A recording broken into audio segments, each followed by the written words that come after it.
Hello बच्चों, नमस्ते। आशा करते हैं कि आप लोग अच्छे होंगे और आज का वीडियो बहुत ही मज़ेदार होने वाला है। पिछले वीडियो में हम लोग ने साहित्यिक स्रोत के बारे में देखा था। आज हम लोग उससे आगे देखेंगे धार्मिक साहित्य। धार्मिक साहित्य में सबसे पहले वेदों का जिक्र होता है और वेदों में सबसे पहले ऋग्वेद, जिसको सबसे पुराना वेद माना जाता है, और ऋग्वेद में 10,627 मंत्र हैं। सारे के सारे मंत्र जो हैं देवताओं को समर्पित हैं। यजुर्वेद में 1,975 मंत्र हैं। सामवेद में 1,875 मंत्र हैं और अथर्ववेद में 5,977 मंत्र हैं। और इन वेदों का जब हम अध्ययन करेंगे तो हमें आर्यों के बारे में जानकारी मिलती है कि आर्य हमारे भारत देश में कैसे आए, कहाँ से आए, कहाँ के निवासी थे। इसके बारे में हम लोग अगले एपिसोड में विस्तृत रूप से देखेंगे। अगला है रामायण व महाभारत। तो रामायण के जो रचनाकार थे वाल्मीकि थे और महाभारत के वेद व्यास। और जब हम रामायण और महाभारत के अध्ययन करते हैं तो महाकाव्यकालीन समाज के विषय में राजनैतिक, धार्मिक, आर्थिक और सामाजिक स्थिति के बारे में जानकारी प्राप्त होती है। इसके बाद थोड़ा सा और आगे बढ़ते हैं हम लोग। तो जैन एवं बौद्ध साहित्य व जातक कथा।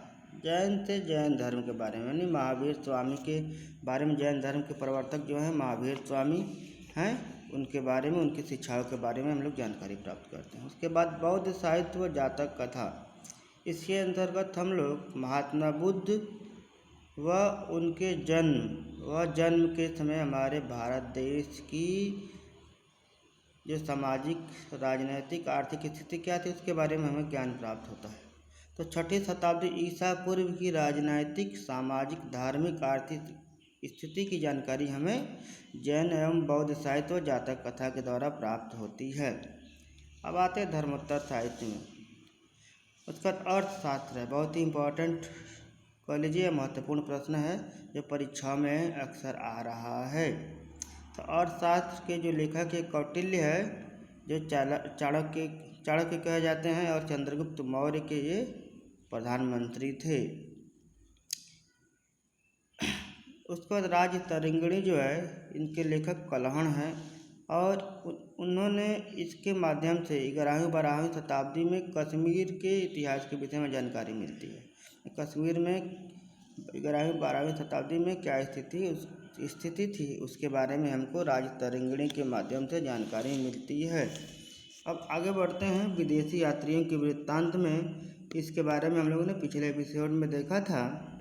इसमें सबसे मुख्य था इंडिका, जिसके लेखक है मेगास्थनीज, जो यूनानी राजदूत थे और जो चंद्रगुप्त मौर्य के शासनकाल में भारत में आए थे। और उन्होंने अपनी पुस्तक इंडिका में उस समय के समाज की झलक, समाज के बारे में अपनी पुस्तिका में, इंडिका में दर्शाया है। यात्रा विवरण भी पीछे देख चुके हैं हम लोग। अब आते हैं थोड़ा सा सबसे महत्वपूर्ण इतिहास की तिथियों के बारे में जानकारी प्राप्त करते हैं।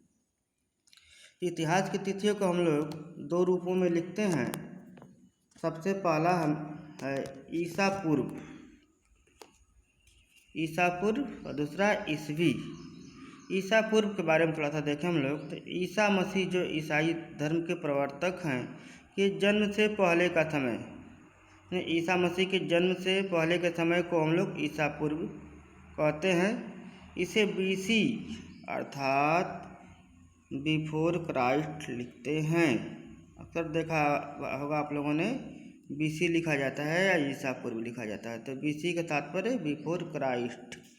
इसके बाद हम लोग आते हैं ईसवी के बारे में। तो ईसवी को अंग्रेजी में AD लिखा जाता है। AD जो है लैटिन भाषा के 2 शब्दों एनो और डामनी से बना है। ध्यान देंगे, अक्सर परीक्षा में पूछ रहा है कि AD जो है किस भाषा का शब्द है, तो लैटिन भाषा का शब्द है और वह जो है एनो और डामनी शब्द से मिलके बना है। एडी से तात्पर्य ईसा मसीह के जन्म का वर्ष। एडी से तात्पर्य ईसा मसीह के जन्म का वर्ष। ईसा मसीह के जन्म के बाद की तिथियों को लिखते समय ईस्वी या एडी का प्रयोग करके लिखते हैं। तो बच्चों मित्रों, आज के लिए बस इतना ही। इससे आगे का भाग हम लोग अगले वीडियो में देखेंगे। तब तक के लिए नमस्ते, खुश रहिए।